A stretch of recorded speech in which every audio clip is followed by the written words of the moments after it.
Hello everyone, welcome back to commerce classes. हम अपनी इन क्लासेस में अकाउंटेंसी और बिजनेस स्टडीज़ के सब्जेक्ट्स को कवर कर रहे हैं क्लास 11th के। तो आज हम अकाउंटेंसी के सेकंड चैप्टर पे हैं। फर्स्ट हम कंप्लीट कर चुके हैं। सेकंड चैप्टर जिसका नाम है अकाउंटिंग टर्म्स और टर्मिनोलॉजीज़, हम वो पढ़ रहे हैं। कुछ अकाउंटिंग की टर्म्स होती हैं इन द सेंस ऑफ, आप बोल सकते हो कि लैंग्वेज होती है एक तरह से अकाउंटिंग की या बिज़नेस की। उस लैंग्वेज में कुछ टेक्निकल टर्म्स आती हैं, उनको हम पढ़ रहे हैं। इससे पहले वाली क्लास में हमने एसेट्स के बारे में पढ़ा था। तो अगर अभी तक आपने मेरे चैनल को सब्सक्राइब नहीं किया है या आप पहली बार मेरी वीडियो देख रहे हैं तो प्लीज़ मेरे चैनल को सब्सक्राइब ज़रूर कर लीजिएगा। कुछ न कुछ नया सीखने को आपको ज़रूर मिल ही जाएगा, आई एम श्योर। तो प्लीज़ मेरे चैनल को सब्सक्राइब ज़रूर कर लीजिएगा।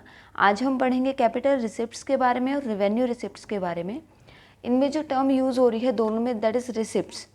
रिसिप्ट दोनों में यूज़ हो रही है। तो रिसिप्ट क्या होता है? Receipt is basically are the amounts received in the form of capital for selling assets, goods और services. Receipts हमारा वो अमाउंट है जो हमें रिसीव होता है, जो मिलता है in the form of capital.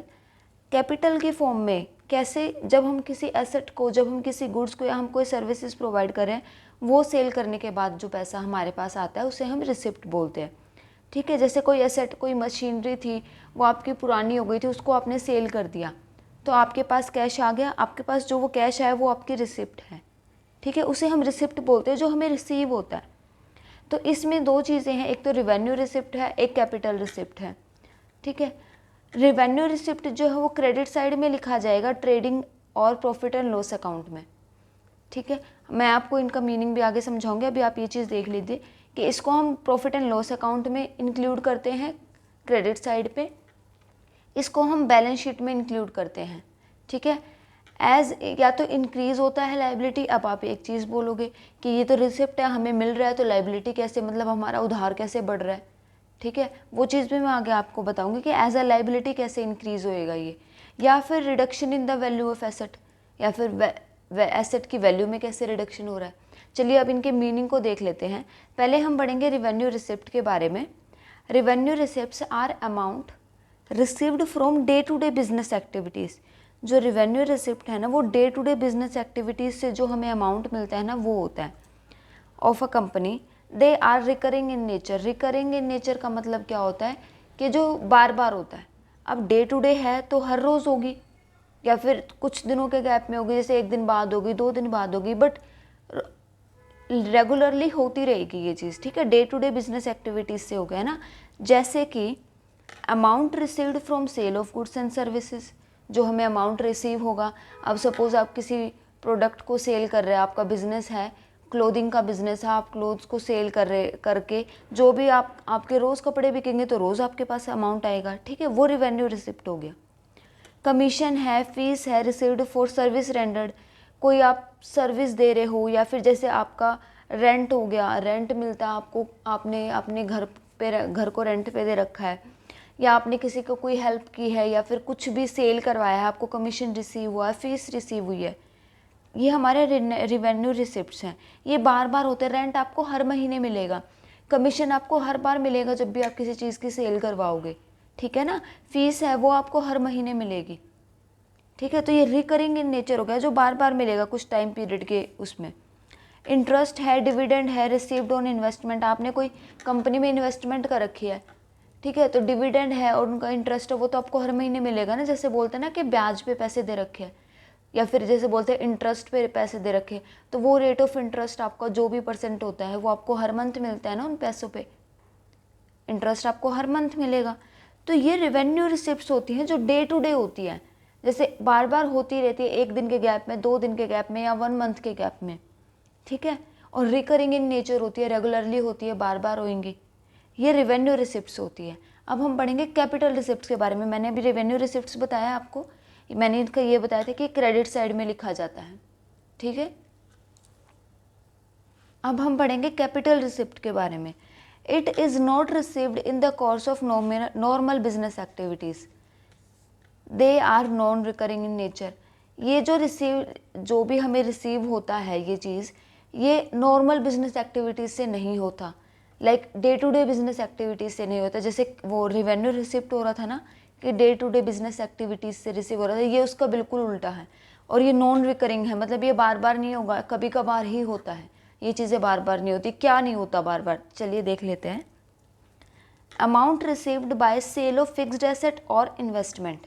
अब आप एक चीज़ देखिए, वहाँ पे तो आप गुड्स सेल कर रहे थे, सर्विसेज सेल कर रहे थे, जो आपको रोज़ करनी है, आपको तो बिजनेस ही है उन गुड्स को सेल करना। इसमें क्या होता है, फिक्स्ड एसेट्स को सेल कर दिया आपने, इन्वेस्टमेंट्स को सेल कर दिया। कैसे? मान लीजिए आपकी मशीनरी है कोई, वो पुरानी हो गई, आपने उसको सेल कर दिया।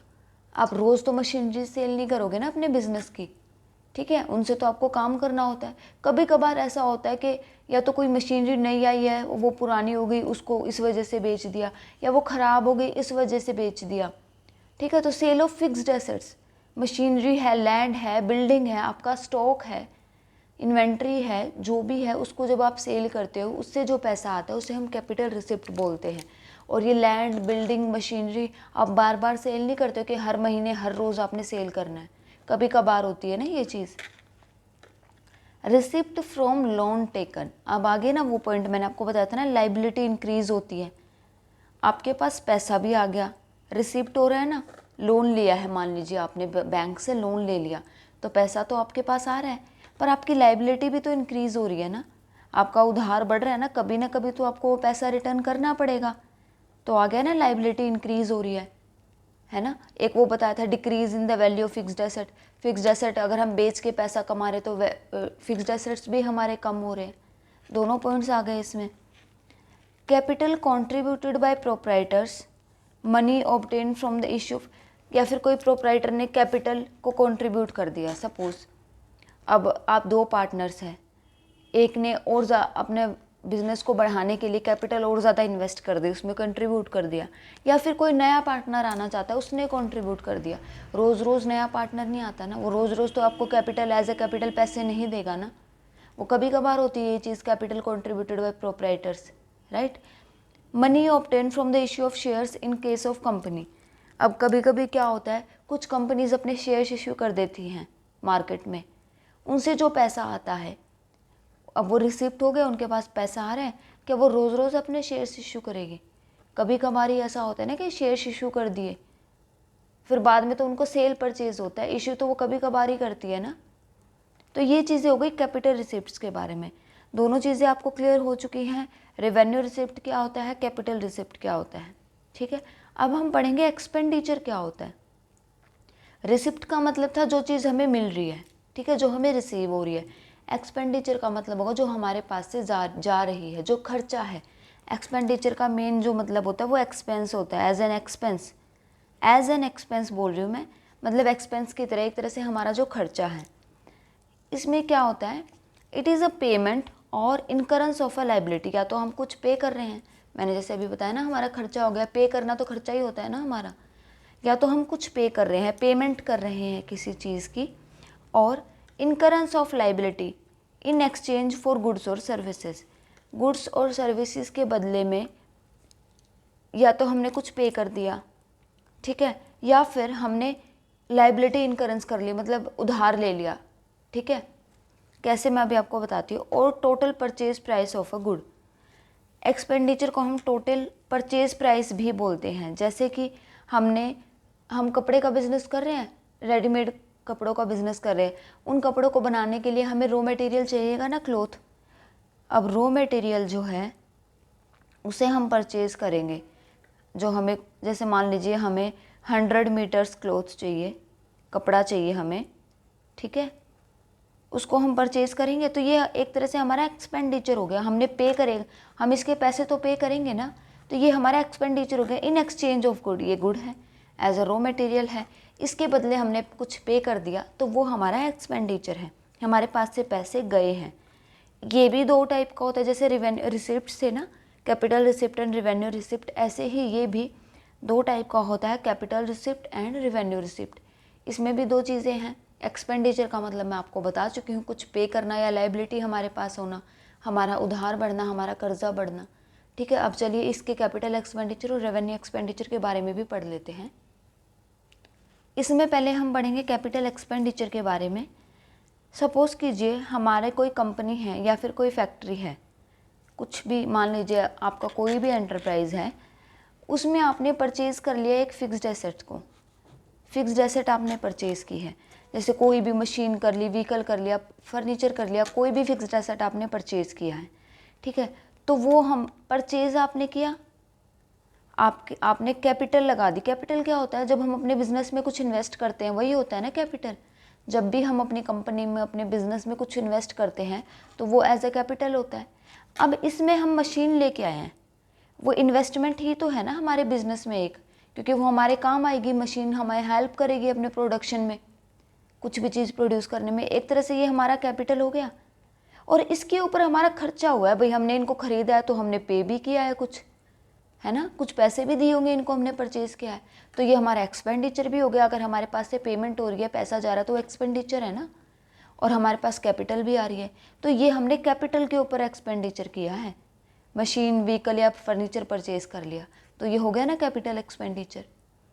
Increase in the production capacity, value and life, देखो वही चीज़ आ गई, मैंने बताया ना प्रोडक्शन में हेल्प करेगी मशीन्स अगर हमने खरीदी हैं तो कैपिटल एक्सपेंडिचर क्या होता है? वो जो हमारे प्रोडक्शन कैपेसिटी को बढ़ाए, उसकी हमारे बिजनेस की वैल्यू को बढ़ाए, उसकी लाइफ को बढ़ाए, कुछ चीज़ इंक्रीज कर रहे हैं हम। फिक्स्ड एसेट की वैल्यू को बढ़ाए by upgrading old machines into new. ये देखिए प्रोडक्शन कैपेसिटी तो हमने बढ़ा ली, कैसे बढ़ा ली? मशीन्स को परचेज करके, ठीक है, बढ़ा ली हमने प्रोडक्शन कैपेसिटी। अब वैल्यू और लाइफ भी बढ़ रही है फिक्स्ड एसेट की, कैसे? जब हम ओल्ड मशीन्स को न्यू मशीन्स में कन्वर्ट करेंगे, या तो हम ओल्ड मशीन को सेल कर दें या फिर हम ओल्ड मशीन में कुछ अपग्रेडेशन कर दें, ठीक है, कोई भी नया पार्ट उसमें लगा दें, हम उसकी वैल्यू को बढ़ा रहे हैं। सिंपल चीज़ आप कैपिटल एक्सपेंडिचर में ये देख लीजिए कि हम किसी भी फिक्स्ड एसेट की वैल्यू को या उसकी लाइफ को बढ़ा रहे हैं। अगर कोई चीज़ पुरानी हो गई है तो हम उसमें कुछ नई चीज़ ऐड कर रहे हैं, ठीक है, उसको नया बना रहे हैं, या फिर हम अपनी प्रोडक्शन कैपेसिटी को बढ़ा रहे हैं नई मशीन लेके आके, वो कैपिटल एक्सपेंडिचर होता है। Such expenditure yields benefit over a longer period, इनके बेनिफिट्स हमें बहुत काफ़ी लंबे पीरियड के लिए मिलते हैं। जैसे मशीन लेके आए हो आप, नई खरीदी है, तो वो सिर्फ 1 महीने के लिए तो काम नहीं करेगी ना, वो तो चलती रहेगी ओवर ईयर्स, जैसे 5 to 10 ईयर्स और 15 ईयर्स, तो काफ़ी लंबे पीरियड के लिए हमें उसका बेनिफिट मिल रहा है ना। कैपिटल एक्सपेंडिचर में यही होता है, काफ़ी लंबे पीरियड के लिए हमें उसका बेनिफिट मिलता है। बिग अमाउंट फॉर एडवर्टीजमेंट, अब क्या होता है, जैसे हमने एडवर्टीजमेंट के लिए कोई अमाउंट, काफ़ी बड़ा अमाउंट हमने दे दिया, अब एडवर्टीजमेंट कर रहे हैं हम, इससे हमारे प्रोडक्शन जो है, जो हमारे प्रोडक्ट्स हैं उनकी वैल्यू बढ़ रही है, वैल्यू बढ़ेगी ना। अगर हम एडवर्टीजमेंट दे रहे हैं अपने प्रोडक्ट की तो उसके बारे में लोगों को पता चलेगा, उसकी सेल भी ज़्यादा होगी, उसकी वैल्यू भी बढ़ी ना। तो ये जो एडवर्टीजमेंट है वो भी हमारा कैपिटल एक्सपेंडिचर में आता है। जब हम ज़्यादा अमाउंट पे कर देते हैं, पे कर दिया हमने अपने पास से, एक्सपेंडिचर हो गया।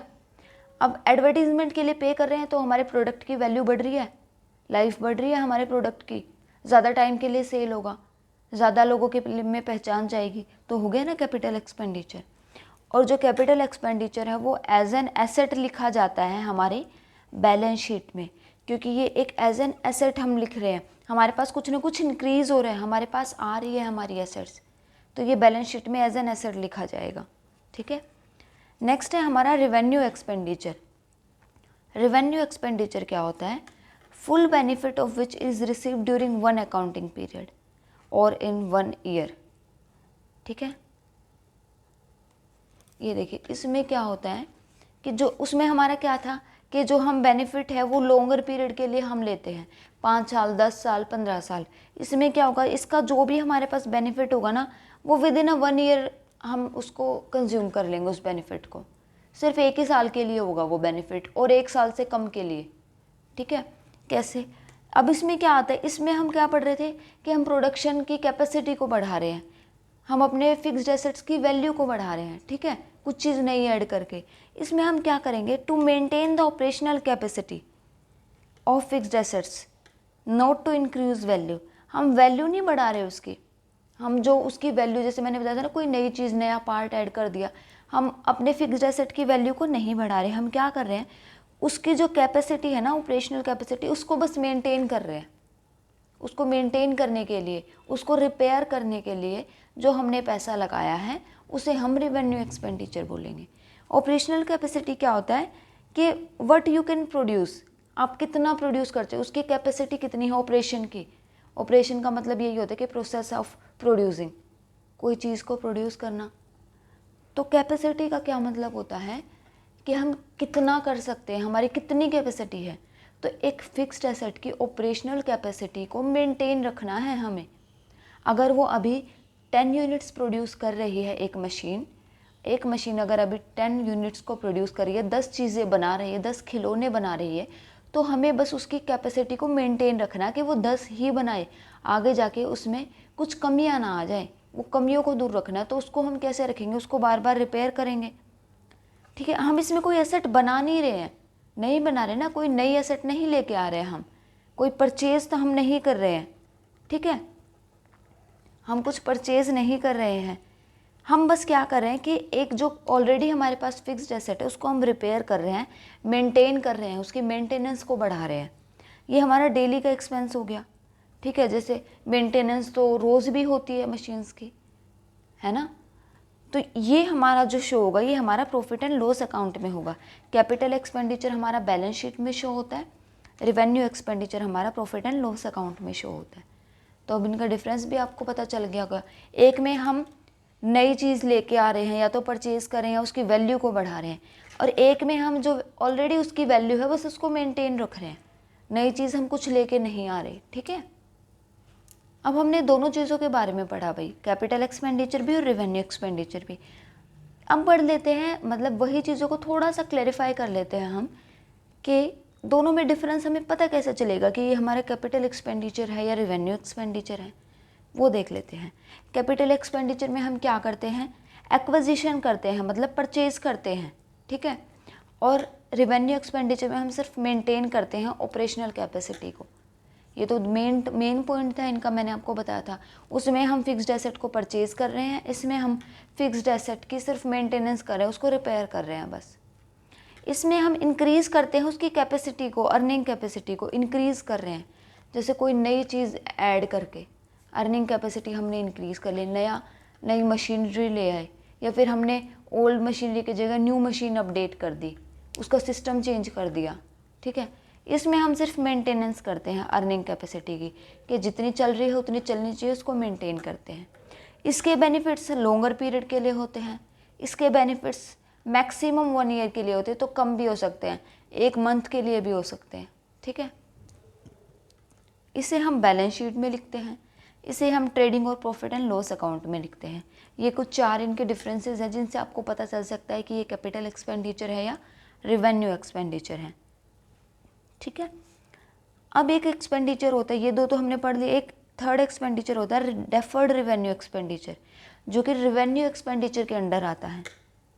ये हमारा आता है रेवेन्यू एक्सपेंडिचर के अंडर। इसका मतलब क्या होता है,